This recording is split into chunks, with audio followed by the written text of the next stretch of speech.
Thank you so much for joining us this noon. About 20,000 Detroit students are returning to in-person classes, but the school days are going to look a lot different, with the district estimating only about 20% of the teachers are back in the classroom. Some are still teaching remotely, even if their students are at the school. Let's get to Paula Tutman with a live look at how the day is going so far. Good morning, Paula.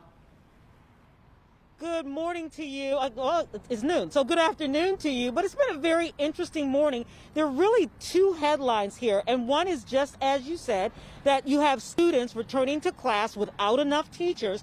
But the second headline is exactly what's being done to get those teachers back into the classroom.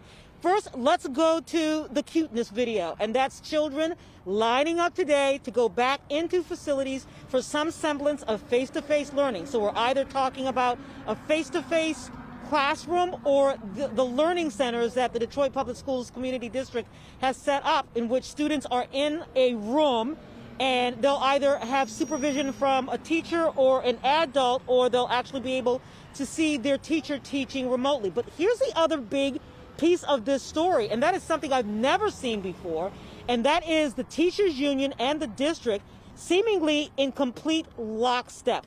In other words, the president of the teachers union is actually traveling with the school superintendent today, looking at the schools, looking at these mitigation measures, masks, temperature taking stations, sanitation schedules, and the president of the teachers union will actually report back to teachers in hopes of getting more teachers back into the classroom. When you compare what we're doing versus other school districts, we're doing much more.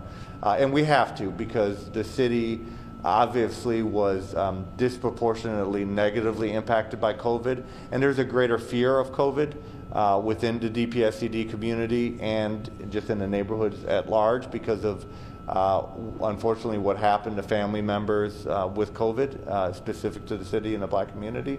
So we do have to do much more to give our families and our employees a sense of security. I can say that the district has done everything that the district can do to ensure safety, to ensure that mitigation strategies are in place. We are there to make sure that that happens for them.